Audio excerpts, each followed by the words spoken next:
एक और बहुत ही चर्चा चल रही है एनडीए वर्सेस इंडिया अलायंस की।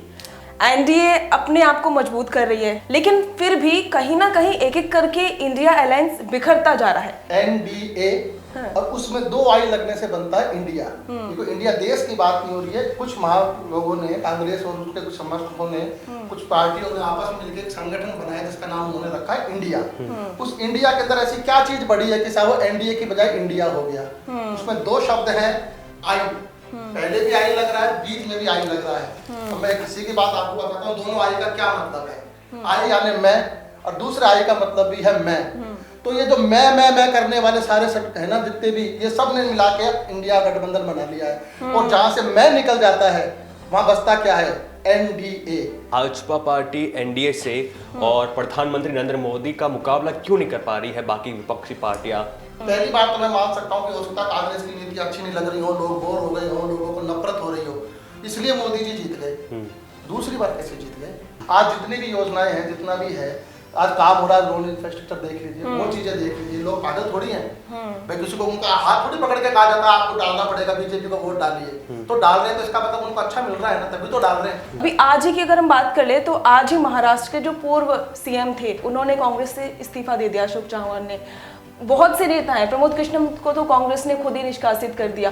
तो क्या लगता है कि ऐसे धीरे धीरे करके या तो कांग्रेस निकालती जा रही है या फिर कांग्रेस के नेता खुद ही निकलते जा रहे हैं, जो दिग्गज है वो छोटे मोटे नहीं? क्या लगता है कि आपको मान सम्मान नहीं मिलता है जिसकी आपको जरूरत है? बहुत सारे लोग अच्छे, मैं ये नहीं कहता कि कांग्रेस में कोई बुरे लोग हैं या कांग्रेस में कोई अच्छे लोग हैं, ऐसी कोई बात नहीं है कि एनडीए में सारे अच्छे हो सकते हैं, बुरे हो सकते हैं। हर आदमी की अपनी सोच होती है। कांग्रेस के राष्ट्रीय अध्यक्ष मल्लिकार्जुन खड़गे उन्होंने साफ ये कह दिया है कि अगर कांग्रेस की सरकार आती है तो हम एमएसपी को बिल्कुल ही खत्म कर देंगे। अब आप एमएसपी देंगे, पहले तो आपकी सरकार लाए, उसके बाद आप एमएसपी देंगे। सरकार ने अभी पिछली बार भी जो हुआ था तो मोदी जी ने उसको खत्म नहीं करा ना, कि नहीं करा। किसान देखो, आज हर आदमी अपने अधिकार के लिए लड़ता है, वो चाहता है मुझे मेरा अधिकार मिले। सरकार अपने अधिकारों के लिए लड़ती है। किसान आंदोलन करेंगे, आएंगे, मोस्ट वेलकम। सरकार का काम उनको रोकना भी है, उनको सुनना भी है और उनकी समस्याओं को दूर करना भी है। वो अपनी समस्याएं बताएंगे, प्रतिनिधिमंडल जाएगा, सरकार सुनेगी, हो सकता है फैसला उनके पक्ष में हो जाए। तो कमी जैसी होगी तो बैठ के उनके नेता अपना काम करें। पूरे देश के नहीं, पूरे विश्व के अंदर राजस्थान एक अकेला ऐसा प्रदेश है जिसके अंदर सब कुछ है, ऋतुओं से लेकर के, खनिज पदार्थ से लेकर के, झील से लेकर के, टूरिज्म से लेकर के, और जितने भी धातु होते हैं वो सब यहाँ निकलते हैं। एक पूरा का पूरा विश्व है राजस्थान। बरसात में तालाब तो हो जाते हैं कमजोर, आपे से कभी बाहर समुंदर नहीं होता। तो हमारा इंडिया गठबंधन तो समुंदर है। अभी छोटे छोटे दल उछल रहे हैं, इनको उछलने दीजिए कि जब बरसात आती है ना तो नलों में जब पानी आता तो नाले देखते भी हम ही समुंदर हैं। तो समुंदर में तो हजारों नदियाँ मिलती हैं, जा रही है, समुंदर ही रहता है। चिंता ना करो, 2024 में जो बोला गया वही होगा। नमस्कार, मैं आपके साथ पूजा जाधव। स्वागत है आप सभी का द फैक्ट इंडिया के इस बहुत ही शानदार से एक शो में। नमस्कार, मैं हूं आपके साथ मनीष गौड़ और आज हम चर्चा करेंगे जो लोकसभा चुनाव होने वाले हैं। एक तरफ एनडीए है और दूसरी तरफ है इंडिया गठबंधन। इसको लेकर हम बातचीत करेंगे। भाजपा के नेता है, जुड़े हुए भाजपा पार्टी से काफ़ी सालों से और बड़े ही समाज सेवी व्यक्ति हैं, इनको राजस्थान में हर कोई जानता है, विकास सिरोही जी। तो इनसे हम जानेंगे और बातचीत करेंगे कि इन्होंने एक पहल शुरू की थी। आपको बता दें कि इन्होंने कहा था कि जहां मोदी वहां मैं। तो आखिरकार इनसे पूछेंगे, जानेंगे कि आखिर क्या है। आपने एक नई पहल शुरू की है, एक नई लाइन आपने पेश की है कि जहां मोदी और वहां मैं। तो सर्वप्रथम सर आपका बहुत बहुत स्वागत है। और क्या मकसद है आपका, जहां मोदी वहां मैं? ऐसा है मनीष जी, मेरे को बहुत लोगों ने ये कहा कि साहब आपने ये लिखा जहां मोदी वहां मैं जी। तो ये मैं क्यों लिखा आपने, आपको इसको हम लिखना चाहिए था जी। तो मैंने उनको यही कहा है कि इस मैं का मतलब कोई अहम नहीं है। मुझे कोई अहम नहीं है कि साहब मैं ये कोई बात इसलिए लिखी है कि साहब इसका मतलब ये है कि भाई पूर्ण समर्पण की भावना है जी। आज मोदी जी जिस हिसाब से देश को चला रहे हैं, जिस हिसाब से लोगों को लग रहा है कि साहब हमारा देश आगे बढ़ रहा है, उस हिसाब से मैं सबको यही कहने का मतलब था कि अगर मैं हूँ, आप भी मैं हो, आप भी मैं हो, जो भी है वो सब मैं है। अगर मैं जुड़ा हूँ तो मैं मेरे मन और समर्पण से जुड़ा हुआ हूँ। मोदी जी की नीतियाँ हैं वो मुझे अच्छी लग रही है, उनके किए हुए कार्य अच्छे लग रहे हैं, तो इसलिए मैं उनको अपने समर्पण के हिसाब से मैंने मैं लिखा है, ना कि मैंने को अहम के हिसाब से बोला है। अगर हर आदमी अपने मैं के हिसाब से, अगर हर आदमी अपने समर्पण से जुड़ जाएगा तो सब साथ हो जाएंगे जी।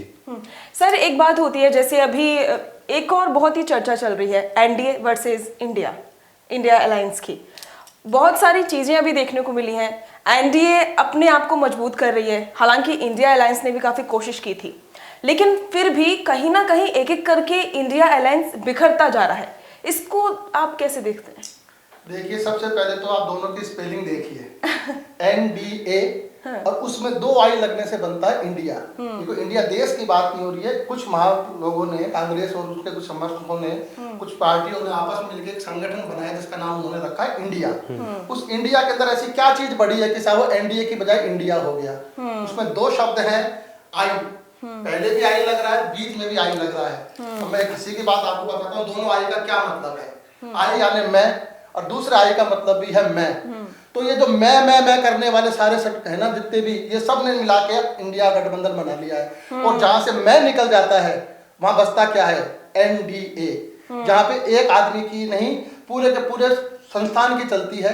आज मोदी जी कोई भी कार्रवाई करते हैं, पूरा संगठन उनके साथ रहता है, उनके सब मिला के आपस में काम करते हैं। इसलिए वो एनडीए है, उसमें कोई आई नहीं है, कोई मैं नहीं है कि मैं करने वाले ज्यादा हूँ। इंडिया में जो बनाया है इन्होंने, उसमें मैं करने वाले हैं। जो ये 2 आई लग गए ना इसमें, ये मैं करने वाले हैं। जब तक इनकी मैं खत्म नहीं होगी, इंडिया का कोई ये संगठन का कोई वजूद नहीं है। तो आप देख लीजिए, सब मैं करके अलग ही होते जा रहे हैं जी। बचा कोई? हाँ, बताइए। तो बढ़िया परिभाषा दी कि नहीं दी मैंने दोनों आई की, कि आई करते रहेंगे। मैं एनडीए में ऐसा कोई सिस्टम नहीं है कि कोई मैं करे। जिस प्रकार से इंडिया जो गठबंधन है उससे आम आदमी पार्टी ने अपने हाथ पीछे ले लिए। ममता बनर्जी एग्जाम्पल है। 2 महीने, 2.5 महीने, 3 महीने बच रहे हैं, अभी तक इनके सीटों के बंटवारे नहीं हुए हैं। उधर वो कह रही है मैं, उधर वो कह रहा है मैं, इधर ये कह रहे हैं मैं, आप वाले कह रहे हैं मैं। तो ये चालू हो गया ना मैं करना। जिस दिन ये दोनों डंडे निकल जाएंगे, जिस दिन मैं खत्म हो जाएगा, उस दिन केवल एनडीए बचेगा। और वो एनडीए कब राज करेगा? वो मोदी जी के उस पे राज। सर, वजह क्या मानते हो आप? भाजपा पार्टी एनडीए से और प्रधानमंत्री नरेंद्र मोदी का मुकाबला क्यों नहीं कर पा रही है बाकी विपक्षी पार्टियां? देखिए, ऐसा है, कोई प्रधानमंत्री जो मोदी जी बने हैं, पहली बात तो मैं मान सकता हूँ कि हो सकता है कांग्रेस की नीति अच्छी नहीं लग रही हो, लोग बोर हो गए हो, लोगों को नफरत हो रही हो, इसलिए मोदी जी जीत गए। दूसरी बार कैसे जीत गए? पहली बार तो आप किसी की नफरत से भी जीत जाते हो, दूसरी बार कभी नहीं जीत सकते। दूसरी बार तो आपको अपने कामों से जीतना पड़ेगा। आज जितनी भी योजनाएं हैं, जितना भी है, आज काम हो रहा है, रोड इंफ्रास्ट्रक्चर देख लीजिए, वो चीजें देख लीजिए। लोग पागल थोड़ी हैं भाई, किसी को उनका हाथ थोड़ी पकड़ के कहा जाता है आपको डालना पड़ेगा, बीजेपी को वोट डालिए। तो डाल रहे हैं तो इसका मतलब उनको अच्छा मिल रहा है ना, तभी तो डाल रहे हैं, इसलिए आगे बढ़ रहे हैं। किसी ने मना थोड़ी करा। आज मोदी जी आज प्रधानमंत्री हैं, कल भी रहेंगे, क्या पता परसों नहीं हो, जरूरी थोड़ी है। पहले भी थे ना, पहले मोदी जी थोड़ी देश चला रहे थे। जनता जिसको पसंद करेगी, जनता को, इसका मतलब ये है कि उनकी नीतियों को, नीति निर्धारण को जनता पसंद कर रही है, उनकी आवाज को पसंद कर रही है, उनके कामों को पसंद कर रही है, तभी तो लोग उनको वोट दे रहे हैं। जबरदस्ती थोड़ी छीन के बन गए। लेकिन सर, एक बड़ा सवाल यहाँ पे कांग्रेस पार्टी और विपक्षी पार्टियां उठा रही है कि मोदी जी, प्रधानमंत्री नरेंद्र मोदी जी, क्योंकि आप भाजपा से जुड़े हुए हो, तो वो अपने अजीज जो व्यक्ति है, बिजनेसमैन है, उनको फायदा पहुंचा रहे हैं। अंबानी हो, बिरला हो, इनको फायदा पहुंचा रहे हैं, इनका लोन माफ कर रहे हैं। आज भी राहुल गांधी ने सर एक बयान दिया था छत्तीसगढ़ में। उन्होंने कहा था कि राम मंदिर का जिक्र करते हुए कि वहां पर कोई गरीब नहीं गया, कोई किसान नहीं गया, वहां पे सारे के सारे उद्योगपति ही गए थे, अरबपति गए हैं। ऐसा देखिए, उस दिन तो हकीकत में कोई भी आदमी जाता है, इतना बड़ा प्रोग्राम हो रहा है, इतने लोग आ रहे हैं, एक बार को वहाँ प्रधानमंत्री जी गए हैं, सबने जाकर उद्घाटन करा है। उस समय कोई भी छोटा नॉर्मल आदमी सबको मना ही कर रहा है। अब जाइए ना, कौन मना कर रहा है? अब गरीब जाइए, विदेशी जाइए, देश का जाइए, साउथ का जाइए, किसी भी जाति का जाइए, 36 कौम का कोई भी आदमी जाओ ना, कौन मना कर रहा है? किसी कोई विषय, अभी मेरे घर में कोई बड़ा प्रोग्राम होता है तो मैं एक लिमिटेड आदमी को तो बुला पाऊंगा। तो ऐसे अगर मान लीजिए को ऐसे पूरे देश को थोड़ी न्योता दिया था कि साहब आप आ जाओ, जितने सिलेक्टेड लोगों को उतने आएंगे, किसी को मना नहीं था। कांग्रेस को भी न्योता दिया था ना, नहीं गए वो लोग, नहीं गए ना, दिया था ना, आइए आप लोग, आपको नहीं जाएगा तो जाओ, उसकी इच्छा है, आप जाओ ना, आप कौन मना कर रहा है? दुनियादारी जाइए, आप भी जाइए। सर, संगठन की ताकत की बात आपने कही थी कि एनडीए में संगठन है, सभी लोग मिलकर काम करते हैं। कांग्रेस में अभी हम देख रहे हैं कि कहीं ना कहीं वो कमजोर नजर आ रहा है। अभी आज ही की अगर हम बात कर ले तो आज ही महाराष्ट्र के जो पूर्व सीएम थे, उन्होंने कांग्रेस से इस्तीफा दे दिया, अशोक चव्हाण ने। बहुत से नेता हैं, प्रमोद कृष्णम को तो कांग्रेस ने खुद ही निष्कासित कर दिया। तो क्या लगता है कि ऐसे धीरे धीरे करके या तो कांग्रेस निकालती जा रही है या फिर कांग्रेस के नेता खुद ही निकलते जा रहे हैं, जो दिग्गज है वो, छोटे मोटे नहीं? क्या लगता है कि वजह क्या है? कुछ जगह पे आपको वो सम्मान नहीं मिलता है, आपने जो मेहनत करी होती है, आपको मान सम्मान नहीं मिलता है जिसकी आपको जरूरत है। बहुत सारे लोग अच्छे, मैं ये नहीं कहता कि कांग्रेस में कोई बुरे लोग हैं या कांग्रेस में कोई अच्छे लोग हैं, ऐसी कोई बात नहीं है कि एनडीए में सारे अच्छे हो सकते हैं, बुरे हो सकते हैं। हर आदमी की अपनी सोच होती है, हर आदमी अपनी सोच के हिसाब से अच्छा चलता है। आज इनके कार्यों को देख करके, इनके आपस की लड़ाइयों को देख करके लोगों के मोह भंग होते हैं। लोगों को लगता है ठीक है यार, हम यहाँ अपना समय वेस्ट कर रहे हैं। नहीं, आज कई अच्छे लीडर हैं, उनको सपोर्ट मिलता ही है ना। अब किसी आदमी को लगेगा यार कि अपन इनके कोई भी बात कर रहे हैं, ये किसी चीज़ से आगे बढ़ ही नहीं रहे, आप कोई विजन लेके नहीं चल रहे हैं, काम करना चाहिए आपको, क्या करना चाहते हो क्या, तो ये तो आपको सोचना है। आज तो जाएगा तो कुछ सोच के जाएगा ना, किसी को अपना कोई विजन लेके जाएगा तभी तो देखेगा यार आगे ये काम कर रहे हैं, आगे इतना प्रोत्साहन मिल रहा है तो लोग जाएंगे। अब इसमें तो बीजेपी वाले क्या करेंगे, अगर आएंगे तो लोग आएंगे, जो उनको सोचना है। सर, अपने आदमी को छोड़ के जा रहे हैं तो उनको सोचना है ना। ये सर कहते हैं कि दीवारों के भी कान होते हैं और राजनीति में कोई भी बात छुपती नहीं है। वसुंधरा राजे जिस प्रकार से नाराज बताई जा रही थी, भाजपा की किसी भी बैठक में वो शामिल नहीं हो रही थी, तो अब हालांकि वो अभी कोर कमेटी की बैठक हुई उसमें मौजूद रही है। लोकसभा चुनाव से पहले वसुंधरा राजे जो कि महारानी है, 2 बार मुख्यमंत्री रह चुकी है, 5 बार सांसद, 5 बार विधायक, वो कैसे लोकसभा चुनाव में एकजुटता के साथ मंच शेयर करेगी बाकी बीजेपी के नेताओं के साथ? देखो ऐसा कुछ भी नहीं है, वो सीनियर लीडर है, उनका पूरा मान सम्मान है, उनका मान सम्मान कभी भी कम नहीं होगा। अभी भी बीजेपी के अंदर उनका नाम बड़े सम्मान से लिया जाता है। कल भी मैं एक प्रोग्राम में गया था, वहाँ पर भी वसुंधरा जी की पुरानी वीडियो चल रहे थे, उनका अच्छा मान सम्मान रहेगा, ऐसा कुछ भी नहीं है। समय आता है, लोगों के लिए सीटें छोड़नी पड़ती हैं। आज जिस सीट पर मैं बैठा हूँ कल कोई और होगा, मुझसे पहले कोई और बैठा होगा, ये समय है और इसको बड़े स्वीकार करना चाहिए। इसको आगे वो भी लीडर है, आगे अभी उनके कोई रास्ते कहीं बंद नहीं हुए हैं। एक मुख्यमंत्री पद नहीं, मुख्यमंत्री से पद से भी बड़े बड़े पद होते हैं, अभी उनके बच्चे भी हैं, वो भी आगे बढ़ रहे हैं। ये ऐसी ये बुरा मानने की कोई बात नहीं, सबको दूसरे के लिए रास्ता छोड़ना होता है। और आप सीनियर लीडर हैं, आज लाल कृष्ण आडवाणी जी के लिए बोलते थे ना, हाँ। लेकिन आज उनको भारत रत्न दिया ना, इससे बड़ा सम्मान क्या मिलेगा मुझे बताइए। लोग कहते थे साहब उनको सम्मान नहीं दे रहे हैं, ये नहीं दे रहे हैं। अरे भाई जैसे जैसे आदमी आगे बढ़ता है, नीचे वाले आगे बढ़ते हैं, नीचे वाले और ऊपर जाते हैं। पर सर अभी आपने कहा कि ये कुर्सी पर अभी मैं बैठा हूँ, आगे कोई और बैठा रहेगा। नीतीश कुमार को लेकर ये जो कहावत है, ये जो लाइन है, वो सटीक नहीं बैठ रही है। 9वीं बार मुख्यमंत्री की उन्होंने शपथ ली 15 दिन पहले और मुख्यमंत्री बन गए, तो सर एनडीए के साथ जा रहे हैं और कहीं ना कहीं जिस प्रकार से विपक्षी पार्टियां भी आरोप लगा रही है कि एजेंसियों, केंद्र की एजेंसियों का दुरुपयोग किया जा रहा है, तो जिस प्रकार से सर ये देखिए जी, केंद्र की एजेंसियों का दुरुपयोग किया जा रहा है, उसके बारे में तो मैं कह सकता हूँ कि कहीं ना कहीं आपने क्राइम तो किया ही है, तभी तो कोई पकड़ रहा है ना जी। अगर आप बेदाग है तो कोई कैसे पकड़ेगा? इसका मतलब कहीं ना कहीं आपने गलती करी है और आपकी गलतियां पकड़ी जा रही हैं। सर एक और सवाल आपसे पूछना चाहूँगा, तमाम जो विपक्ष की पार्टियां हैं वो जो बीजेपी से नफरत करती है या चाहती है कि बीजेपी को हम सत्ता से उखाड़ फेंके और हमारा शासन आए, एकजुटता के साथ मैदान में डटे हुए हैं। राहुल गांधी भारत जोड़ो न्याय यात्रा निकाल रहे हैं, छत्तीसगढ़ में पहुंची है यात्रा, सब मिल गए सर, और प्रधानमंत्री नरेंद्र मोदी इकलौते खड़े हैं वहां पर, और जिस प्रकार से वो भाषण देते हैं तो जनता उनको रिलेट करती है कि हाँ सही कह रहे हैं और तालियां बजाती है, मोदी मोदी चिल्लाते हैं। फिर क्या वजह मानते हो ये एक अकेला सब पे भारी पड़ रहा है? वो इसलिए भारी पड़ रहे हैं, उसके लिए मैं आपको बताता हूँ कि एक जंगल के अंदर एक तपस्वी थे, चेहरा बड़ा शालीन था, भगवान की पूजा करते थे। तो जंगल के अंदर जितने भी रहने वाले लोग थे, जानवर तक उनसे प्यार करते थे, जनता पूरी आबादी उनको प्यार करती थी, वहाँ के लोग उनको प्यार करते थे। और साधु महाराज का बड़ा अपने आप में वहाँ एक ऐसा वैभव था कि लोगों को लगता था कि यार आदमी ऐसे होने चाहिए। उसी जंगल के अंदर कुछ बदमाश लोग भी थे जो हरकतें करते थे, बदसूरत थे, लोगों को मारना पीटना, मांस खाना। तो उनको ही लगता था यार हमसे कोई नहीं, इतना होने के बाद में भी सब इनसे प्यार करते हैं, हमसे कोई डरता भी नहीं है, ना हमसे कोई प्यार करता है जी। तो वो खुद ही एक दिन सारे मिलके साधु बाबा के पास गए, तपस्वी के पास गए, जाके बोले महाराज, गए तो वो पाप लेकर ही थे कि साहब आप इतने आपके सब मानते हैं, आप ऐसे प्यार से रहते हो, आप ईश्वर की पूजा करते हो, हमें भी तो कोई गुण बताओ, हमको ही वरदान कैसे मिले कि हम अच्छे हो जाएं, हम गोरे हो जाएं, हम सुंदर हो जाएं। तो तपस्वी ने उनको आंखों में देखा, बोले ठीक है भाई, बोले भी ऐसा मैं पूजा कर रहा हूँ, तुम भी मेरे साथ साथ तपस्या करो। तो वो तपस्वी तपस्या में लीन हो गए। तो बाकी जो 10-12 जो थे वो भी तपस्या में लीन हो गए, उन्होंने भी भगवान की पूजा करी, लेकिन उनकी पूजा में तो खोट ही था। लेकिन फिर भी भगवान उस तपस्वी की तपस्या को प्रसन्न होकर के प्रकट हुए। तो वो तपस्वी को बोले बताइए आपको क्या चाहिए? बोले मुझे तो पता नहीं क्या चाहिए, लेकिन पहले मैं सबसे लास्ट में मांगूंगा, मेरे साथ जो 10 आदमी है ना जो आपकी पूजा कर रहे हैं, पहले आप इनको वरदान दीजिए जी। तो वो बोले पहले मुझे लड़ने लग गए। तो ईश्वर ने कहा कि नहीं तुम सब लाइन में लग जाओ और जिसको चाहिए मैं दे दूंगा। तो सब लाइन में लग गए।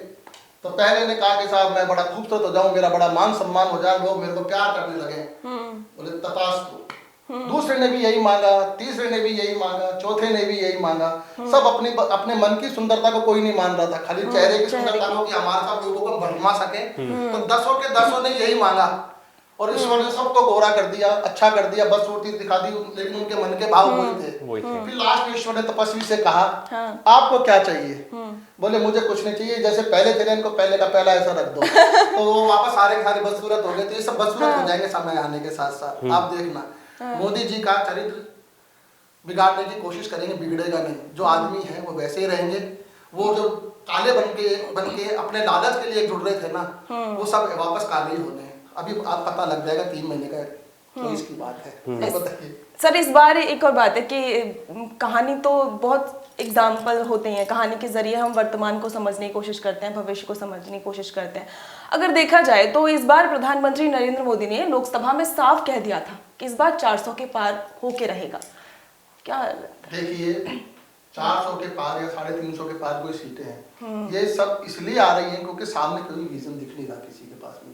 आज हम अच्छा काम करें ना, मैं कह रहा हूँ कांग्रेस अच्छा काम करती है, कांग्रेस के लीडर अच्छा काम करते हैं, अच्छी योजना बनाते हैं, तो जनता मना थोड़ी करेगी उनको। लेकिन अभी मेरे पास एक ऑप्शन है, एक अच्छे काम करने वाले मेरे सामने, तो मैं दूसरे ऑप्शन में क्यों जाऊंगा? लोगों को दिख रहा है। आज राम मंदिर की स्थापना भी हुई है तो हुई है ना, आज 370 हटी तो हटी है ना, इंफ्रास्ट्रक्चर मजबूत हुआ है तो हुआ है ना। आज इनके पास अच्छे लोग होंगे, कांग्रेस के पास अच्छे लोग होंगे और दूसरी पार्टी के पास अच्छे लोग होंगे, अच्छा काम करेंगे तो जनता उनको भी वोट देगी। अभी लेकिन अच्छा काम चल रहा है, आज मैं एक अच्छा ऑप्शन छोड़ के, अच्छी जगह को छोड़ के, अच्छे आदमियों को छोड़ करके मैं दूसरे ऑप्शन में क्यों जाऊं? तो बिल्कुल आएंगे।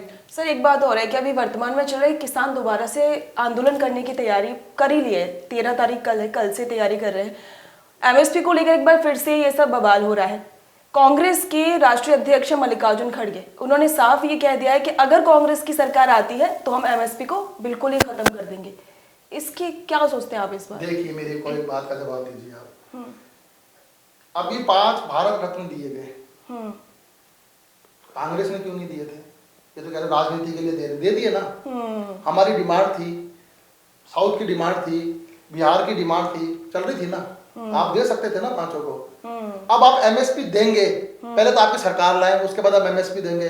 सरकार ने अभी पिछली बार भी जो हुआ था तो मोदी जी ने उसको खत्म नहीं करा ना, कि नहीं करा। किसान देखो, आज हर आदमी अपने अधिकार के लिए लड़ता है, वो चाहता है मुझे मेरा अधिकार मिले। सरकार अपने अधिकारों के लिए लड़ती है।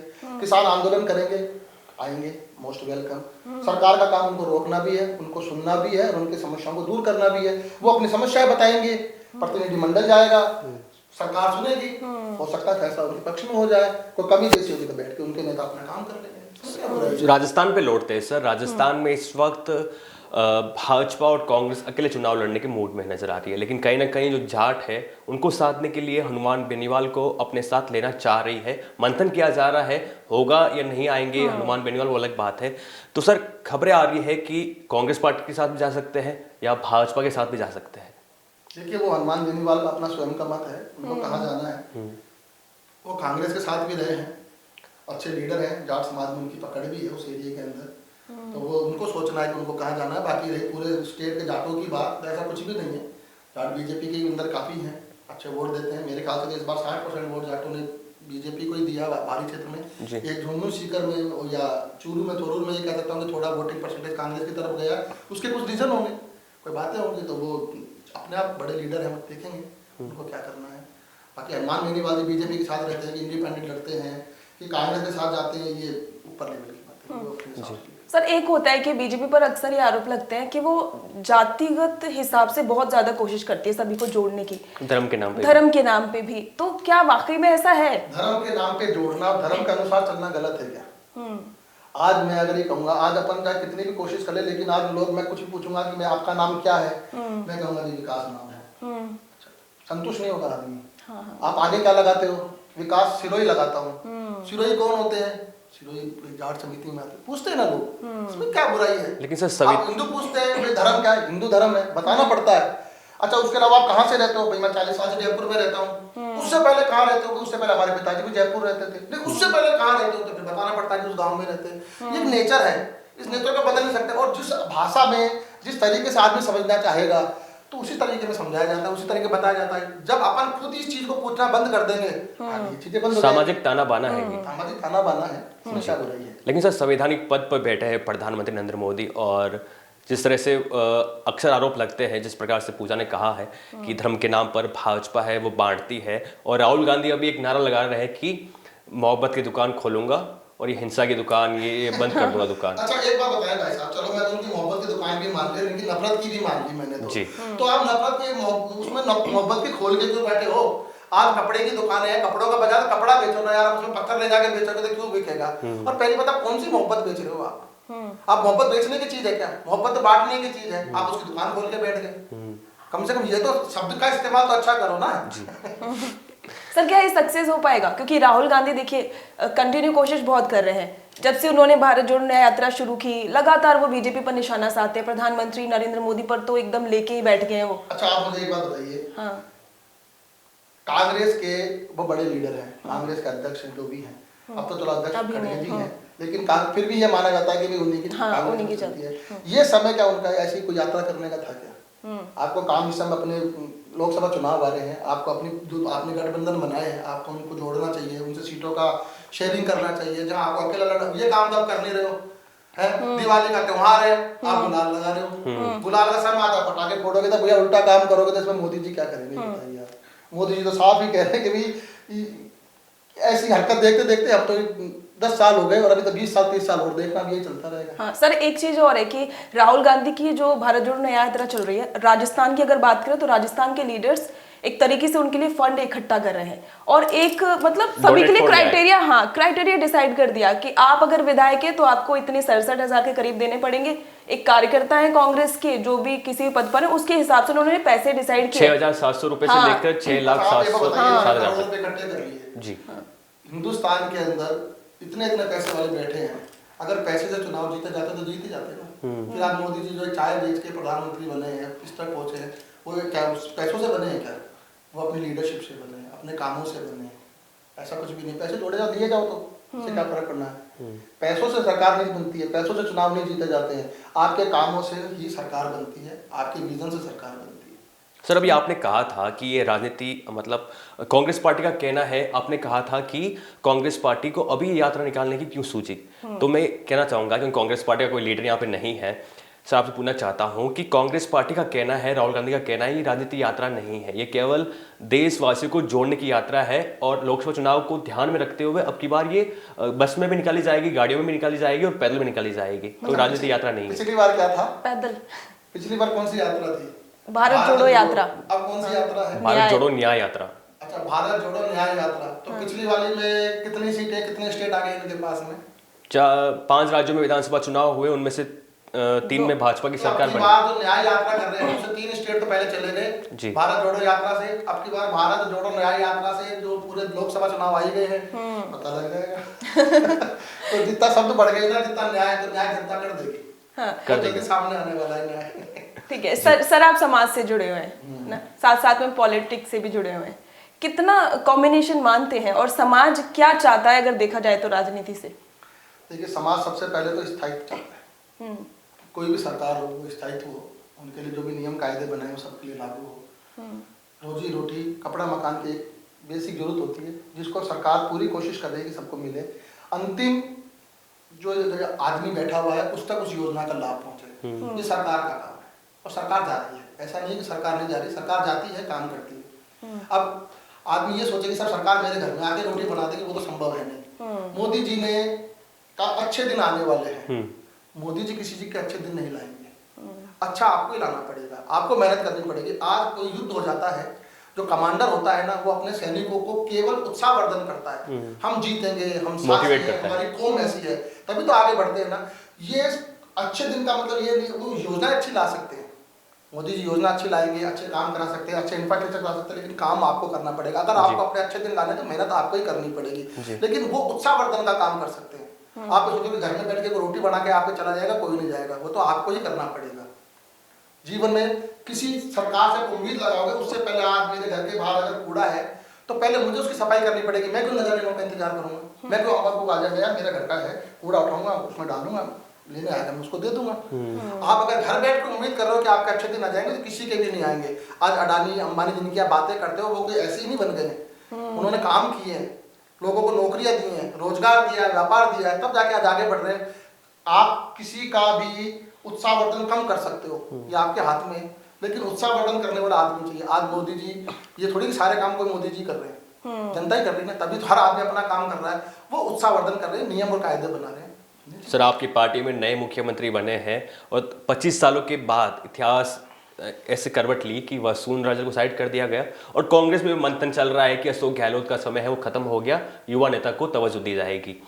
भजनलाल शर्मा को मुख्यमंत्री बनाया गया सर, और जो कांग्रेस पार्टी के प्रदेशाध्यक्ष है गोविंद सिंह डोटासरा, पर्ची की सरकार, वो बार बार हर मंच पे हर सभा में कह रहे हैं सर।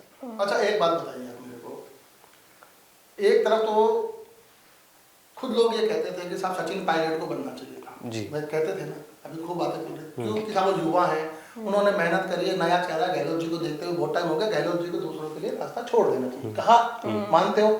वही काम अगर बीजेपी सरकार ने कर दिया फिर क्यों तकलीफ है? आप बताओ सही है गलत है? इस बात का आप मुझे जवाब दीजिए। आप मनीष जी आप बताइए, आप ही ने इंटरव्यू लिए थे ना बहुत लोगों के कि सब नए युवा को बनाना चाहिए, युवा बनना चाहिए, बुढ़ बुजुर्ग लोगों को जो जगह खाली कर देनी चाहिए। आज मोदी जी ने अगर किसी युवा को, एक आम कार्यकर्ता को अगर मुख्यमंत्री बना दिया तो ये अपने लिए गर्व की बात है कि दुख की बात है? मुझे बताइए, अच्छी बात है ना? आज आप चैनल में हैं, धीरे धीरे करके आप तरक्की करेंगे और एक दिन आपको किसी अच्छे चैनल में बड़े स्टार के रूप में पद दिया जाएगा तो उसमें मेरे को तकलीफ होनी चाहिए, खुशी होगी कि एक नया बच्चा था, उसने काम शुरुआत करी, वो आगे बढ़ा और आगे वाले आगे जाओ जी। इसमें क्या तकलीफ है बताइए? आज आपने खुद ने कहा कि सचिन पायलट आना चाहिए, इसीलिए कहा कि युवा है, नहीं जनता का ओपिनियन रखा सर हमने, जनता का ओपिनियन है, इसका मतलब भगवान का ओपिनियन है। तो वही काम मोदी जी ने कर दिया है। एक ऐसे आदमी को, एक कर्मठ कार्यकर्ता को जो कल तक सबसे पीछे वाली सीट पे खड़ा होता था, जिसके बारे में कोई जानता नहीं था, आज मुख्यमंत्री बना दिया। आज मैं भी सोच सकता हूँ कि साहब मैं भी चुनाव लड़ सकता हूँ, एक आम बच्चा भी सोच सकता है कि साहब मेरा राजनीति में फ्यूचर है, आज वो एक विजन लेके चल सकता है। वहां पे क्या है बताइए? आप किसी 50 साल का है, 60 साल का, 70 का, 80 का, 90 का, आप उनको छोड़ना ही नहीं चाहते हो, नई पौध को उगाना नहीं चाहते हो। जब तक नई पौध नहीं उगेगी कैसे डेवलपमेंट होगा? सर किरोड़ी लाल मीणा को लेकर जो फैसला किया गया था, हालांकि वो कैमरे के सामने या जनता के बीच में नहीं कहते हैं, लेकिन जो मीणा समाज है वो कहता है कि हमारे बाबा ने मेहनत की थी, सड़क पे नजर आए थे, हर मुद्दे पे बखूबी से आवाज उठाई, लेकिन न्याय नहीं हुआ हमारे बाबा के साथ। नहीं है मीना, ऐसा है अगर मीना उनको बना देते बुरा मत मानिए जी, तो जाट समाज नाराज हो जाता, हम भी ये बात कह लेते, हमको बना लेते तो ये तो एक 36 कौमों में अपने देश को बांटा हुआ, ये मान लीजिए बांटा हुआ भी है और एकजुट भी है। कोई एक बनेगा, बनना एक कोई है, सच्चाई है सर, ये कहते रहो ऐसा जरूर। आज किरोड़ी जी का सम्मान कम थोड़ी है, किरोड़ी जी को पूरा मान सम्मान देते हैं, बीजेपी में पूरा मान सम्मान है, उनकी बात सुनी जाती है, उनके समाज के लोग उनकी बात सुनते हैं, उनको मंत्री पद दिया गया है ना। अब मुख्यमंत्री तो अगर मान लो भजनलाल जी को नहीं बनाते, मीणा समाज से बना देते, बाकी समाज भी यही बात कहते कि नहीं कहते? आप कहोगे कि नहीं कहो बताइए? तो ये तो चलता है, एक ही बनेगा, 100 आदमी नहीं बनेंगे, बाकी लोगों को सबको अपने अपने हिसाब से मिला है, ऐसा कुछ नहीं सर। एक जी हाँ, आप पूछिए। एक बात है सर, बहुत देर से ना ऐसे सीरियस बातें चल गई, मैं थोड़ा सा ऐसे हो गई क्योंकि यार शुरू में ये था कि हाँ बहुत ही कैजुअल करेंगे, पर वो चली जाती है, जब राजनीति की बातें होती है तो गंभीर हो ही जाती है। अब सर एक है कि बहुत ही नॉर्मल, क्योंकि जो नॉर्मल एक आम आदमी होता है वो राजनीति की इतनी ज्यादा गंभीर बातों को नहीं समझ पाता, ठीक है? तो एक बहुत ही आसान भाषा में अगर समझा जाए तो अभी के हालात कैसे हैं? अभी के हालात बहुत अच्छे हैं मतलब पॉलिटिकल के हिसाब से पॉलिटिकल देखिए, हाँ। कोई भी आदमी सबसे ज्यादा क्या चाहेगा कि उसको काम मिले। आज आप शेयर बाजार देखिए, शेयर बाजार का कोई भी काम कर रहा है, उस आदमी को पता है कि वो आज अपने घर में बैठ के, अपने कंप्यूटर पे बैठ के काम कर लेता है, थोड़े से इन्वेस्टमेंट से वो अच्छे पैसे कमा रहा है। कई बार बोलते साहब कि मैं आपको बताना चाहता हूँ, काफी लोग ये बोलते हैं कि साहब LIC बेच दी और क्या क्या बेच दिया। आप वेबसाइट पे जाइए और चेक कर लिए, 97% शेयर आज भी भारत सरकार के राष्ट्रपति के पास है। अभी झूठ पाखंड को कितना ही बढ़ा लो कि मोदी जी ने देश बेच दिया, मोदी जी ने शेयर बेच दिए, मोदी जी ने LIC बेच दी। अब कागजों पे तो जाके देखिए, सच्चाई तो वहां मिलेगी ना, शेयर किसके पास में है। यही चाहिए लोगों को, केवल बाउंडर बचाना है, अपना काम करने वाले कर रहे हैं, सब कर रहे हैं। अच्छा अगर गलत होंगे तो क्यों जीतेंगे? सिंपल सी बात है। अगर लोगों को उनकी नीतियां गलत लगेंगी, उनका विजन गलत लगेगा तो वोट नहीं मिलेगा। कोई घर से पर वोट नहीं आते, जनता ही वोट देती है। अगर जनता वोट दे रही है इसका मतलब उनके विजन को पसंद किया जा रहा है, उनके काम को पसंद किया जा रहा है, लोग उनको प्यार करते हैं, उनको लाइक करते हैं, वो अपना लीडर मानते हैं। सर एक बात है कि अगर अपन जमीनी स्तर से लेके देखा जाए, एकदम एकदम उच्च स्तर पर देखते हैं तो पाते हैं कि कई सारी योजनाएं सामने आई हैं। योजनाओं के साथ साथ में अब बाहर से भी, मतलब भारत के बाहर से भी दूसरे देशों, उनसे भी काफी ज्यादा इंडिया में अब इन्वेस्ट हो रहा है। राजस्थान को लेकर अगर देखते हैं तो क्या लगता है कि ये कितना ज्यादा लाभदायक साबित हो सकता है, युवाओं को इससे कितना फायदा पूरे देश के नहीं, पूरे विश्व के अंदर राजस्थान एक अकेला ऐसा प्रदेश है जिसके अंदर सब कुछ है, ऋतुओं से लेकर के, खनिज पदार्थ से लेकर के, झील से लेकर के, टूरिज्म से लेकर के, और जितने भी धातु होते हैं वो सब यहाँ निकलते हैं। एक पूरा का पूरा विश्व है राजस्थान। उसकी कितनी कितनी चीजें हैं आप मालूम कर सकते हैं। टूरिज्म सबसे ज्यादा राजस्थान के अंदर आता है, जितने मार्बल निकलते राजस्थान में आते हैं, जितने भी जगह राम मंदिर बनाओ चाहे ताजमहल बनाओ, सारा पत्थर यहीं से गया है। अगर ढंग और पेट्रोल यहाँ निकलने की स्थिति आ रही है, सोना यहाँ निकलने की आ रही है, खनिज पदार्थ यहाँ निकलने की स्थिति आ रही है, तो आपको सोच लीजिए कि राजस्थान में अगर आदमी काम करे, अच्छा विजन हो, तो राजस्थान पूरे भारत का सबसे अच्छा प्रदेश बनने की और स्थिति में है। विजन चाहिए काम करने का, आप काम करेंगे आपका स्टेट आगे बढ़ेगा।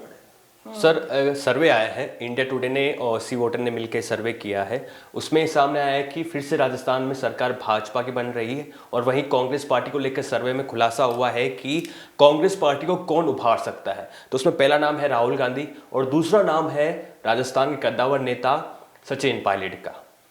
देखिए, कोई भी अच्छा काम करेगा, 5 साल में अगर मान लीजिए भजन लाल सरकार अच्छा काम नहीं करेगी तो जनता, ऐसा नहीं कि भजन लाल जी के पीछे दीवाने हैं, अगर अच्छा काम करेंगे तो भजन लाल जी दोबारा आएंगे। गलत अगर वो लोग अच्छा काम करेंगे, अच्छा विजन रखेंगे, तो देखो ये स्टेट की पॉलिटिक्स है, इसको आप देश से नहीं जोड़ सकते। स्टेट की अलग अलग चीजें होती हैं, अलग अलग फर्क होते हैं, अलग अलग समस्याएं होती हैं। जो इनको अच्छा करेगा, तरीके से काम करेगा, दोबारा आएगा, गलत काम करेगा हट जाएगा, सिंपल सी बात है। तो कांग्रेस पार्टी को कोई उभार सकता है, बुरी सिचुएशन है सर अभी कांग्रेस पार्टी की, राजस्थान में कांग्रेस पार्टी को कोई उभार सकता है। तो आप भी राजनीति करते आए हो काफ़ी सालों से और समाज सेवी भी हो, तो बखूबी से पहचान रखते होंगे और क्या कुछ चल रहा है उस पर रखते होंगे सर ध्यान। तो क्या कांग्रेस पार्टी को पायलट उभार सकते हैं? देखिए, पायलट साहब अच्छे नेता हैं, अच्छे लीडर हैं, लोग उनको प्यार करते हैं। ऐसा नहीं है कि सचिन पायलट की कोई प्रसिद्धि कम है, लेकिन जब तक आप किसी को आगे बढ़ने का मौका नहीं देंगे, उनकी प्रतिभा को कुचला जाएगा, तो वो कैसे आगे बढ़ेगा। यही अगर सचिन पायलट अगर बीजेपी में होते ना, तो आप उम्मीद करो उस स्थान के पर होते जहां ये कल्पना भी नहीं करते। लेकिन ठीक है, इनका विजन है, इनको कांग्रेस में रहना है, इनके फादर कांग्रेस में थे, इन्होंने जीवन कांग्रेस के लिए दिया है, लेकिन कांग्रेस इनको क्या दे रही है। आज अगर ईमानदारी से देखा जाए, गहलोत जी ने बने मुख्यमंत्री बने, 3 बार बने, 3 बार के बाद अगली बार क्या हुआ, इसका मतलब कुछ ना कुछ तो कमी रही होगी, तभी जनता ने बीजेपी को लाया ना। अच्छा काम करते तो बीजेपी को क्यों लाते, इसका मतलब जनता की नजर में काम अच्छा नहीं था, तभी तो हटे। अब की बात तो कोई ऐसा रीजन नहीं था, चाहते तो वो अच्छी सरकार ला सकते थे ना, लेकिन आपस की लड़ाई, वही मैंने कहा ना, मैं भी निकाल दिया ना 5 साल, तो जनता मूर्ख थोड़ी है। सर अभी आपने कहा 3 बार मुख्यमंत्री बने, तीनों बार सियासी गलियारों में खबरें उठती है कि तीनों बार कोई और चेहरा था, मुख्यमंत्री अशोक गहलोत बन गए, सीपी जोशी को साइड कर दिया, सचिन पायलट को 18 में विधानसभा चुनाव में साइड कर दिया गया, हरिदेव जोशी को साइड कर दिया गया, परसाराम मदेना, महिपाल मदेना, सबको मतलब साइड कर दिया गया। तो अशोक गहलोत क्या बखूबी राजनीति यही होती है? मैं तो इसको राजनीति मानता नहीं हूँ। अगर जनता किसी को प्यार नहीं करती है, जनता अगर आपको 1 बार हटा रही, 2 बार हटा रही, तो आपको हो गया है कि सब जनता चाहती है कि किसी नए को बनाना है, तो बनाना चाहिए, जगह छोड़ देनी चाहिए। बाकी तो राजनीति आप 90 साल तक मत छोड़ो ना, आपकी इच्छा है, भाई कोई मना थोड़ी करेगा आपको, लेकिन एक समय ऐसा आना चाहिए जब आपको संतुष्ट हो जाना चाहिए, जब आपको लग जाना चाहिए कि अब जनता मेरे से दुखी है या जनता मेरे को लाइक नहीं कर रही, तो आप दूसरे को मौका दो ना। आप तो चिड़ी लेके बैठ गए, ये नहीं होना चाहिए, ये नहीं बनना चाहिए, क्यों भाई क्यों नहीं बनना चाहिए। एक युवा विजन है, अच्छा विजन लेके अगर कोई आदमी मेरा आगे बढ़ने दो ना। आज बीजेपी किसी को भी ले रही है, अगर लोग जा रहे हैं छोड़ के, तो क्यों जा रहे हैं, क्योंकि वो बीजेपी जानती है कि अगर इस पार्टी में रहेंगे तो इनका दम घुट जाएगा। ये लोग हमारे पास आ रहे हैं तो उनको रास्ता दिखाती है बीजेपी, उनको आगे बढ़ने का मौका देती है, उनको काम करने का तरीका बताती है कि आप ऐसे काम करिए, उनको पद देती है, तभी तो आगे बढ़ रहे हैं।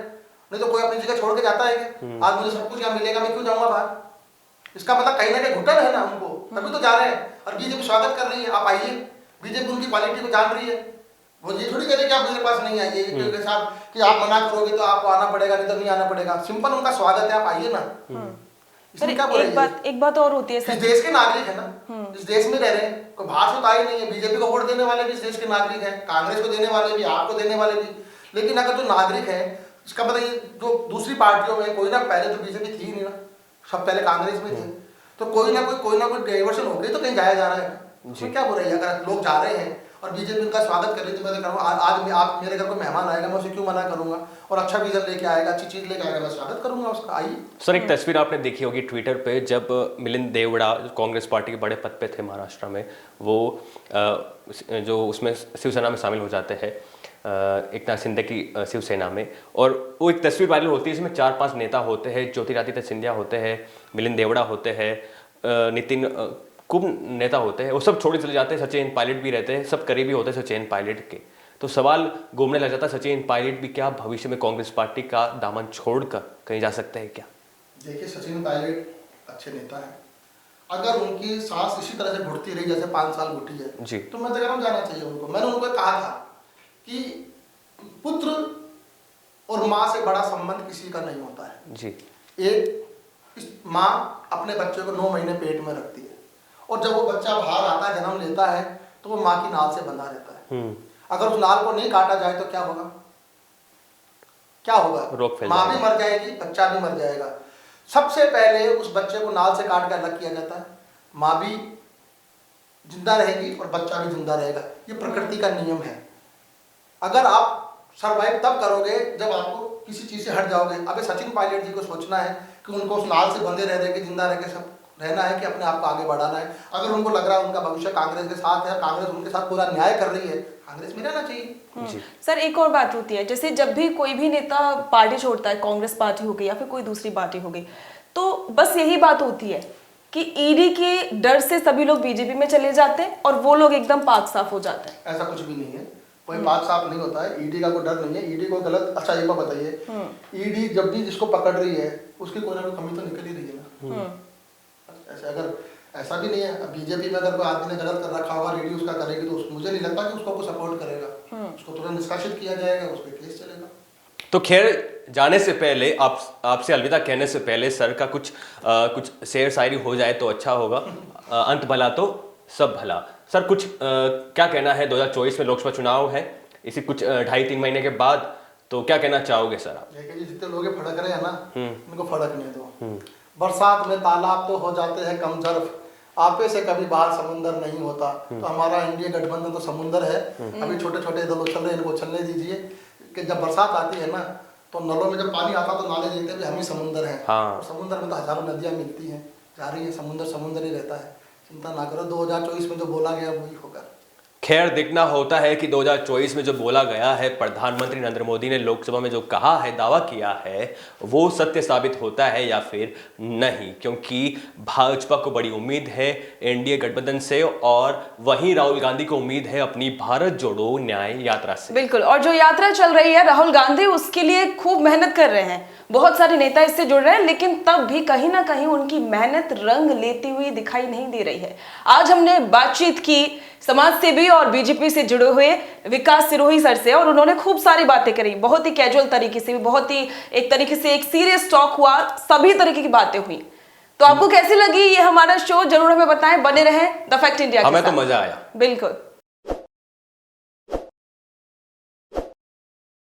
ताज़ा खबरों के लिए विजिट करें द फैक्ट इंडिया की वेबसाइट और डाउनलोड करें द फैक्ट इंडिया ऐप।